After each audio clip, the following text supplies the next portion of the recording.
Boston Celtics are the favorites in the East, but two Locked On hosts say, not going to happen. Who can beat the Boston Celtics right now as we start our 2024 Locked On NBA season previews? This is Locked On Podcast Network's 2024 NBA season preview. Your team every day.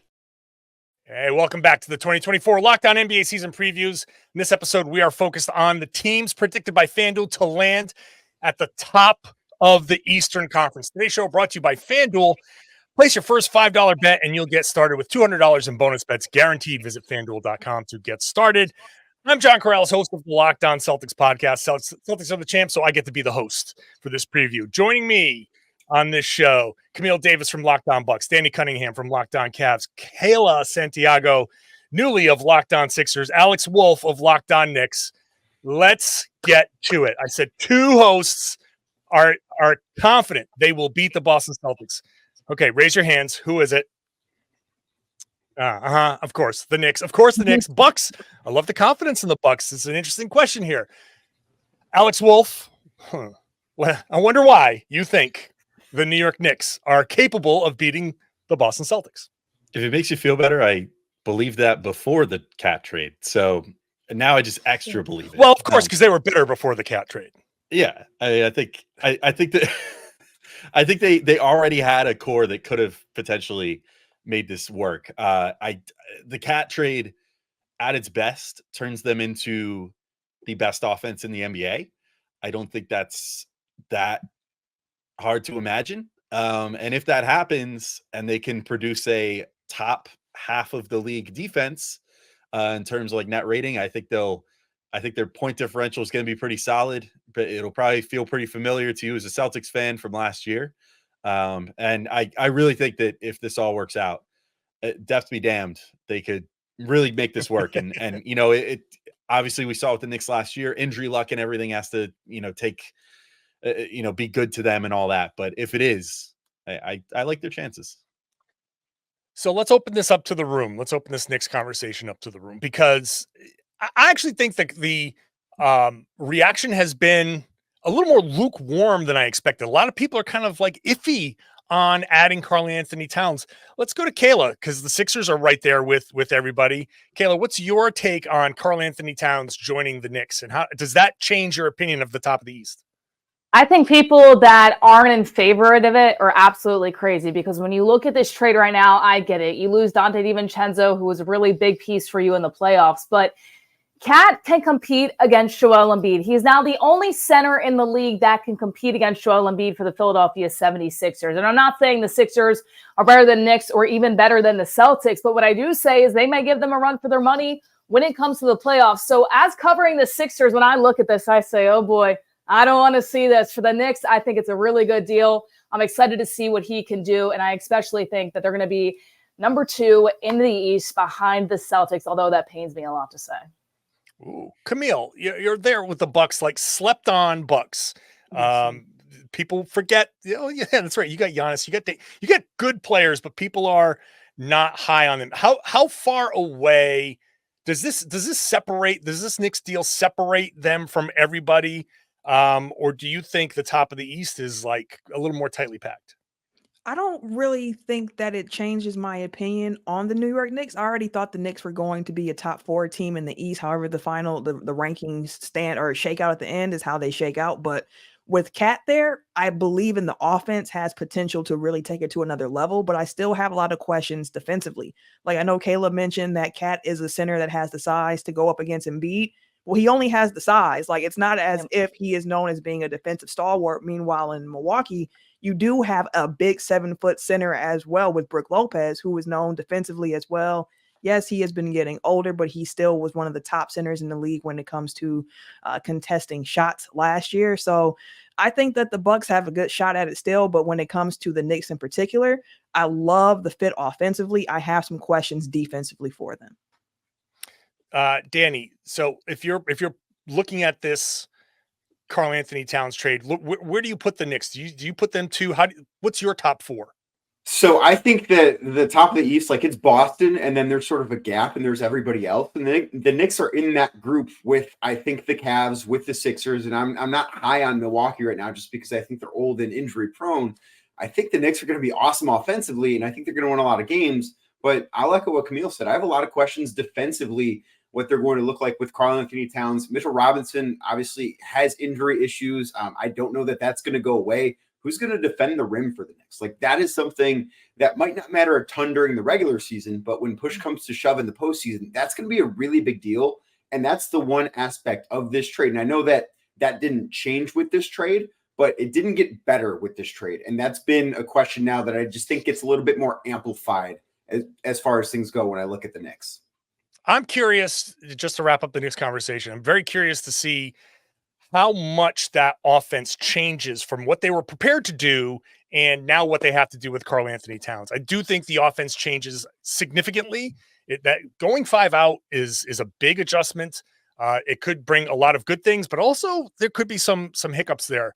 We'll see where the Knicks end up. I think the consensus is the Knicks are probably the number 2 seed.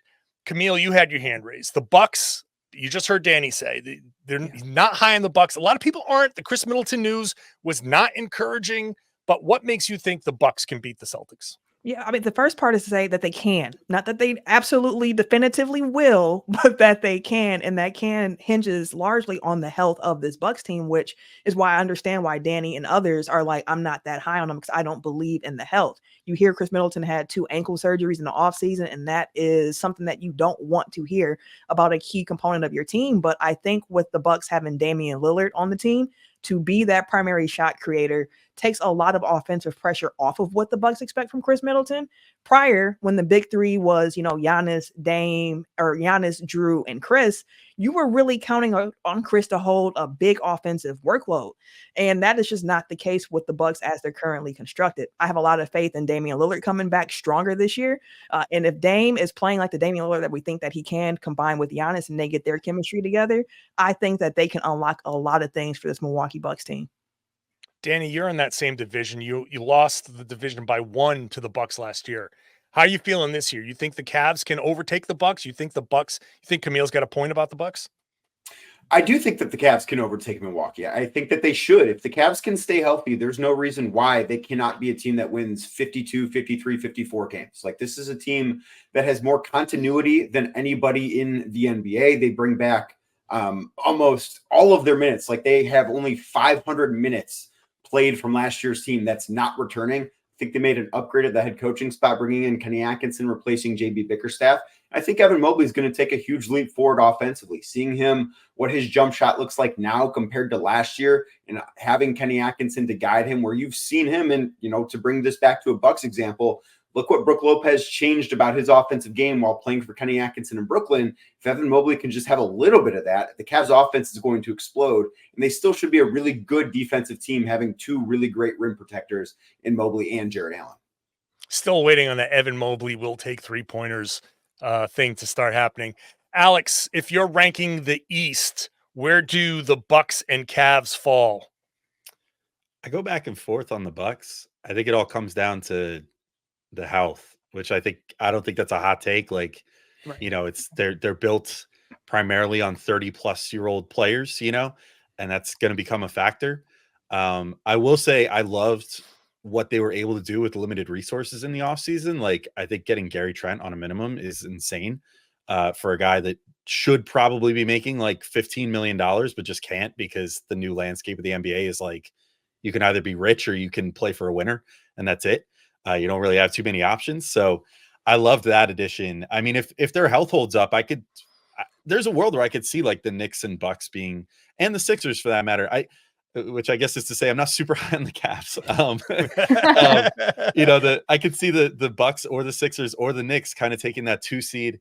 I just don't know if the Cavs did enough to get better from last year to me. And obviously as a Knicks fan, my view of them is tainted by the beating that the Knicks handed them 2 postseasons ago. And I can never get that out of my head until they beat the allegations, so to speak. But yeah, I think I would probably say the Bucks, like if everything breaks properly, I could see them finishing as high as 2. But if things don't, which I think unfortunately is more likely than not, just based off the injury history of so many of the guys on that team, like probably slot in somewhere around the 4 seed, something like that. And I would, there could be a battle between them and the Cavs for the division lead if that's the case, and potentially the 3 seed or so.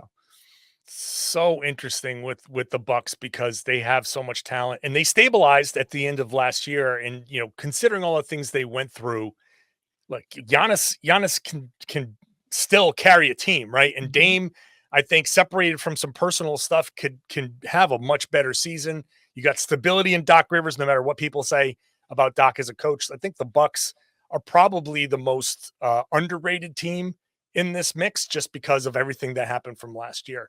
Kayla, we're going to get to you about the Sixers because that's an entirely different. You were supposed to have the big acquisition of the summer, and the Knicks stole your thunder. You have Paul George, Joel Embiid, healthy. Can he stay healthy? We're going to talk about the Sixers when we come back on the 2024 Locked On NBA season preview. Today's show is brought to you by FanDuel. NFL fans, you can kick your season off with a big return on FanDuel, America's #1 sportsbook. We're doing this by the FanDuel numbers. The Celtics are the favorites, followed by the Knicks, who have moved up into the second in the East. Philly is next, followed by Milwaukee, and then the Cavs tied with Orlando. Not on this podcast, but those are your favorites here on FanDuel, America's #1 sportsbook. If you get a hunch in the middle of a football game, you can check out the latest stats, live play-by-play, and a whole lot more right on that same app that you're using to make your bets. So you can check out your hunch. You can make a bet based on your hunch. And who knows? If it's a $5 bet, you're going to get $200 in bonus bets guaranteed. All you got to do is place that $5 bet, win or lose. Use the tools that FanDuel has so you can set your budget, set your limits, gamble responsibly, and have fun at FanDuel.com. It's America's #1 sportsbook.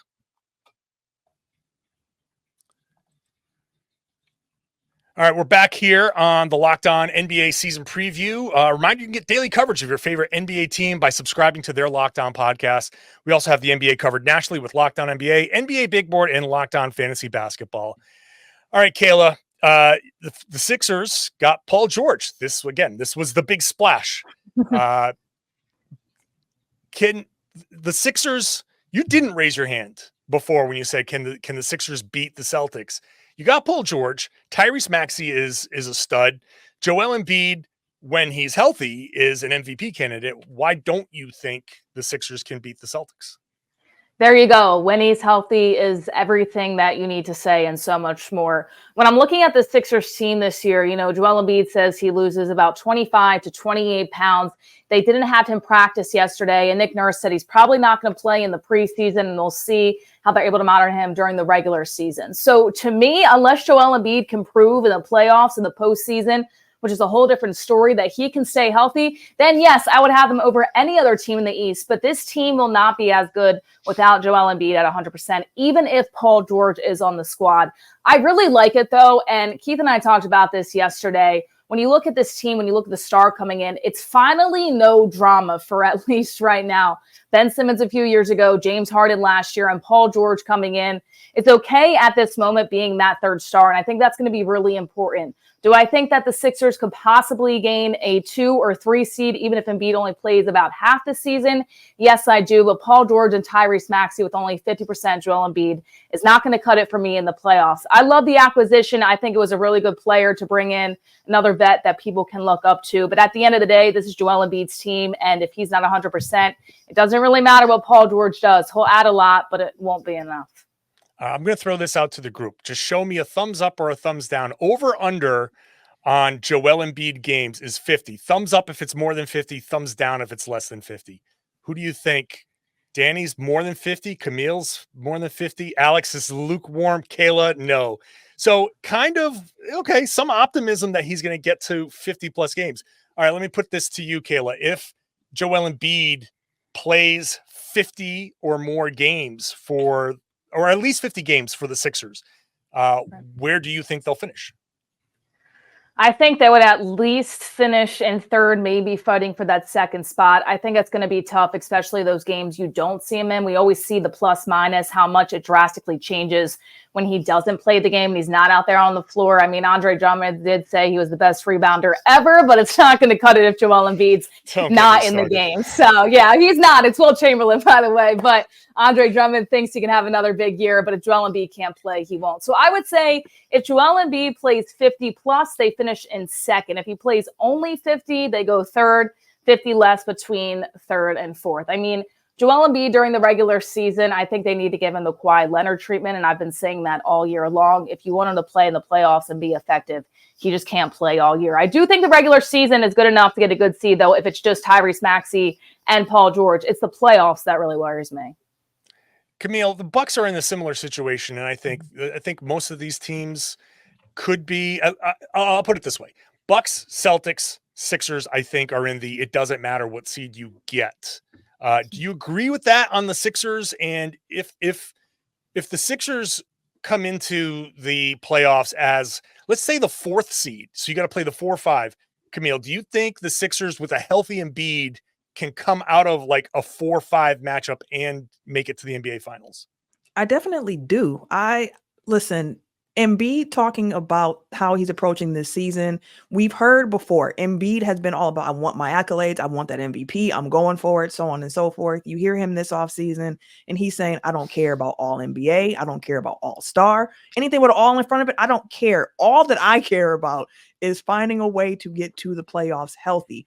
And that combination of Embiid, of Paul George, and Tyrese Maxey, that big three is already an upgrade over what they had last year, because when you trade out Tobias Harris for a Paul George, you automatically increase your floor. So I like what the 76ers can bring to the table if Embiid can stay healthy. So hearing that he took his personal fitness really seriously this offseason for the attempt to try to make it to the playoffs, I'm here for that. And if there is a plan in place like in Milwaukee where Chris Middleton doesn't play back-to-backs, there are no back-to-backs in the playoffs. It does not matter to me whether or not he plays both back-to-backs.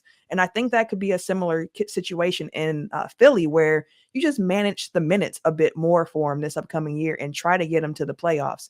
Of course, there's no guarantee that just because you manage minutes means that you're going to be healthy when the playoffs start. But, like, got to try something, because the 76ers haven't even been out the second round in the Embiid era. So, like, the talent is there. It's just like, can they be healthy enough to do it? Which, as someone who covers the Bucks, is a question that I wrestle with a lot as well. Danny, is there a matchup that the Sixers should be avoiding no matter what? Do you think if there's a playoff, like, okay, we don't care about seeding, but we do care if we're facing this particular team? I mean, I think that the goal for the Sixers and for every other team in this conversation should be, how do we avoid Boston as long as possible? Yep. I think that the Knicks can beat anyone else in this group. I think the Sixers can beat the Knicks. They can beat the Bucks. They can beat the Cavs. I feel similarly about the Cavs. I don't feel like any of these other teams can beat Boston if Boston's at full strength. So I think ultimately the goal should be, is Boston the 1 seed? Okay, getting in that 2-3 slot in the playoff picture is very, very important. Because if you're the 4 seed, I think you're going to have a really difficult time trying to get to the NBA Finals. I don't care if Joel Embiid is healthy. I don't care if Giannis is healthy and Chris Middleton is healthy. None of that's going to matter to me, because I think right now Boston is just so much better than everybody else. Alex, do you think you're built to beat the Sixers? Yeah. I mean, yeah, they already did once. I mean, Gosh. Paul George is on the team now. And you have Karl Anthony Towns, which have you been introduced yet to Mikal Bridges and OG Anunoby? I don't know what Paul George is going to do against those two. Yeah, I think that, I mean, for one thing, after what Joel Embiid did to my precious boy Mitchell Robinson in the playoffs, I'm very happy to have brought in a guy that has personally fought Joel Embiid on a basketball court one time. So that's awesome. But secondly, yeah, I mean, I think the Knicks could beat the Sixers. Like, all seriousness, like I do think that the Sixers got better in their top end talent. I think that if I'm talking about the team out of this group of teams whose depth worries me the most, it's the Sixers. And unfortunately, they're also one of the teams with the biggest injury concerns, namely Joel Embiid first and foremost. But like, Paul George doesn't exactly have a squeaky clean injury record either. So if there's a point of the season where both of them get hurt, like, that's where potentially you're going to run into, like, is this team going to end up like in the play-in again, like last year? because I think that would be catastrophic for them, because I just don't know if they have the depth to absorb that sort of loss. But from a Knicks perspective, like, I like what the Knicks can do as far as keeping Joel Embiid out of the paint with Cat now, which I think could be useful. I love the Knicks wing defense, which I think is great against a combo of Maxey and George. So, I mean, I'm not saying it would be easy, because it certainly wasn't this past year, but I think the Knicks could reasonably beat them in a series. I think they've made some moves that help that, hopefully. All right, there's 5 of us in here, and there's 4 teams that are going to get home court. Can the Cavs knock one of these teams out of the top 4? And we'll say nice things about each other when we come back here on the 2024 NBA season preview. Today's show is brought to you by Gametime. It's the place to go for these last-minute tickets on anything you want: sports, music, theater, comedy. If it's being sold online, you could probably get those on Gametime. And if you get the Gametime Picks feature, they're going to filter out the fluff, so you're only going to see the incredible deals on great seats. You don't have to waste your time searching through thousands of tickets. When you click on that all-in pricing feature, you'll see the price that you pay at checkout. No surprise fees. No one likes to get surprised by those fees at checkout, and doubles the cost of whatever you're buying. You get a panoramic view from your seat before you buy, so you can see what you're going to see. And their lowest price guarantee means if you find the same ticket for less somewhere else, it's 110% of the difference gets credited to your account. I have used Gametime. I used it to go to a Red Sox game recently. Super easy to buy, super easy to get those tickets. Use them just as normal. It's easy to do, so take the guesswork out of buying tickets with Gametime. Download the Gametime app, create an account, and use the code LOCKEDONNBA for $20 off your first purchase. Terms apply. Again, create an account and redeem the code LOCKEDONNBA for $20 off. Download Gametime today. What time is it? It's game time.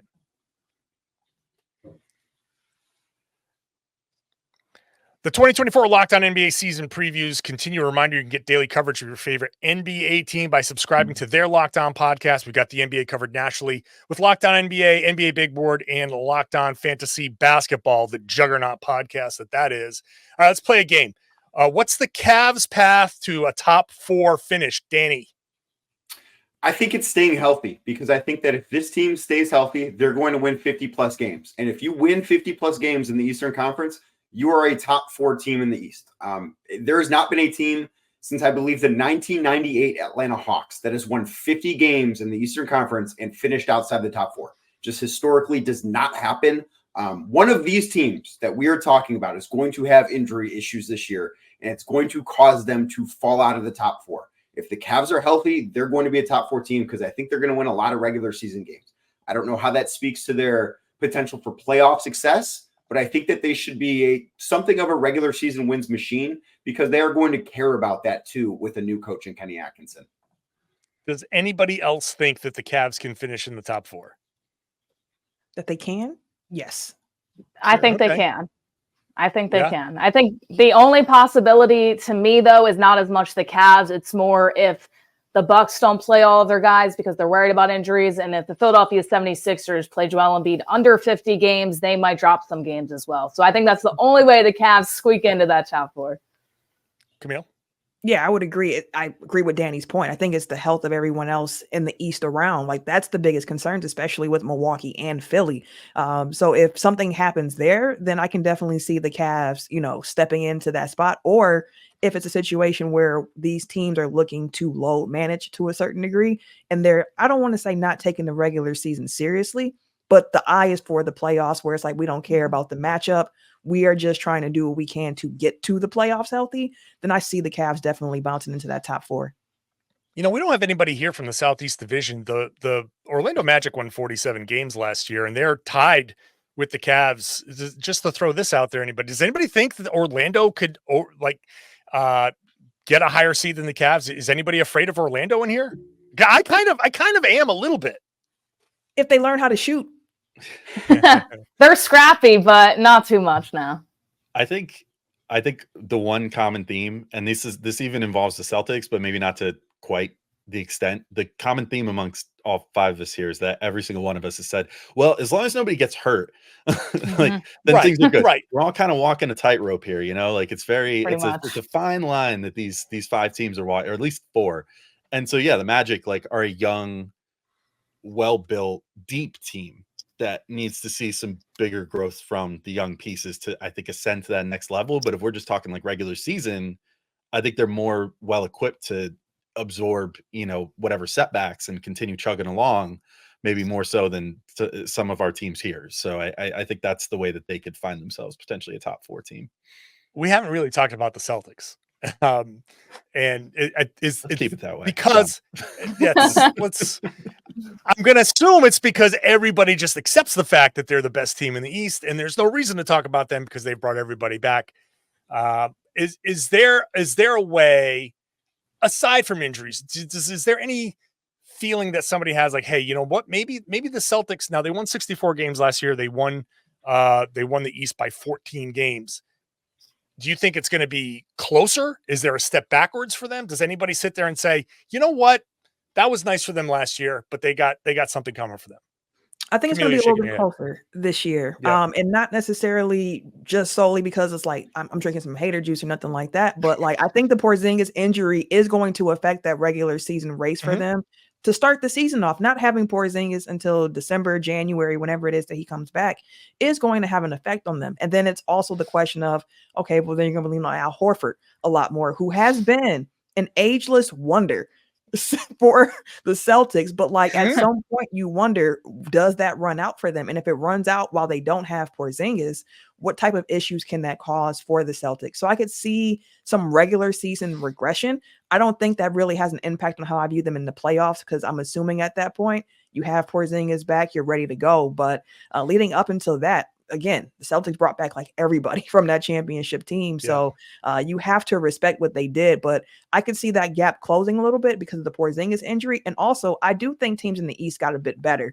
So I could see just the regular season total lessening, but I still have the Celtics finishing first. Be very clear about that. I just don't think it might be a 14-game gap in between first and second this year. I mean, obviously the Knicks got better. The Sixers got better. The Bucks might just get better. Look, they made a couple of moves too to shore up some real big defensive holes. So they'll be a better defensive team. I think that hinges on Brook Lopez being, able to kind of defy his age. Speaking of old guys being, defying their age. But yeah, I can see the Celtics maybe even dipping below 60 wins. So that opens up a little bit of room there. Does anybody honestly though think that, before we get to saying nice things about each other, Celtics number 1 seed, is anybody like challenging that notion? I think it'll be much closer than it was last year. Like I could see a world in which they win the East by 2 or 3 games, and they have to like play the last week of the season to solidify it. Because the other thing too, we talk about Porzingis and we don't know when he's going to play. You also have to remember that 3 really key guys for that team in Tatum and White and Holiday, they all spent their summer playing with Team USA. And that's after playing in the finals through June. They didn't have an offseason. So in some senses, I would sell the Celtics to win the in-season tournament. I think they're going to get off to a slower start, but that has no effect on me thinking that they should win the title again this year. All right. We got a couple minutes left here. It's time for us to say one nice thing. Okay. This is tough because I know I cover the Boston Celtics. You don't have to say something nice about the Boston Celtics necessarily, because no one outside of Boston wants to say anything nice about the Boston Celtics. But we're going to say one nice thing about other teams in this group.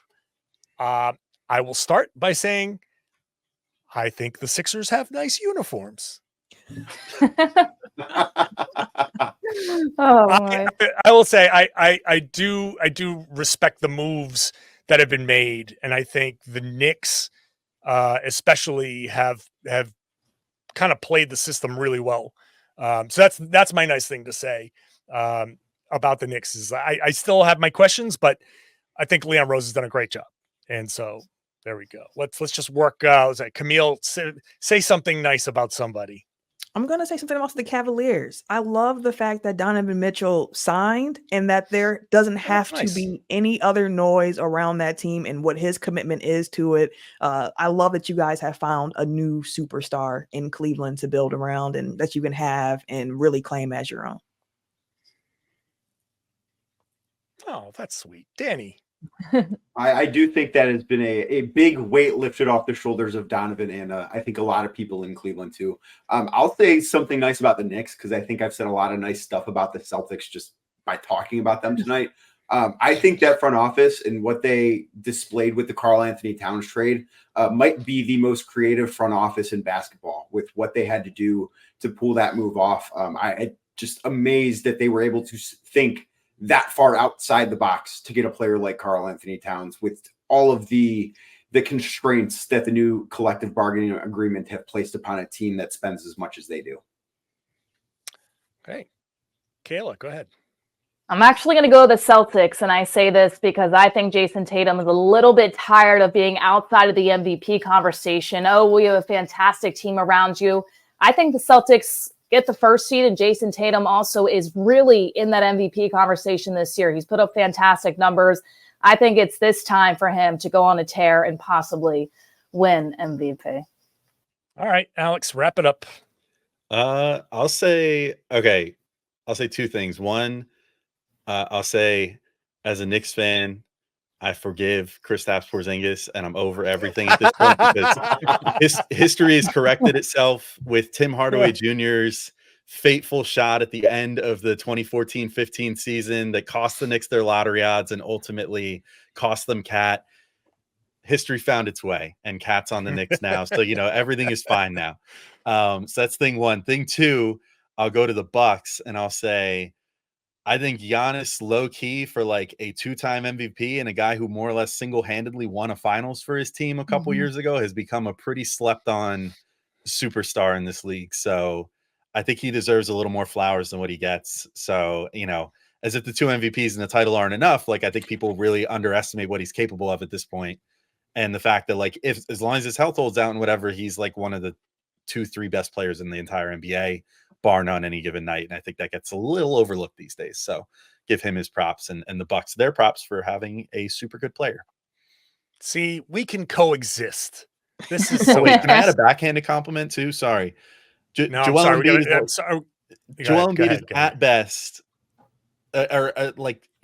maybe only the second most dirty player I've ever seen in my whole life. So there's probably a dirtier player somewhere. Yeah, because the Knicks played so well last year. Come on now. The Knicks played so clean last year. No dirty plays whatsoever. Come on now. I just had to get it in there. Thanks, everybody. Really appreciate everybody's participation here. Camille Davis from Locked On Bucks, Danny Cunningham from Locked On Cavs, Kayla Santiago, new on Locked On Sixers. Welcome aboard. Alex Wolf, Locked On Knicks, who may or may not be insufferable this year, but still go listen to his show.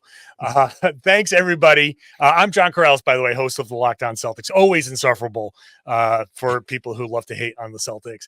Thank you for listening to the 2024 Locked On NBA season preview here at the top of the Eastern Conference. If you want to hear how the rest of the NBA will play out this year, subscribe to Locked On NBA, wherever you get your podcasts, part of the Locked On Podcast Network, your team every day.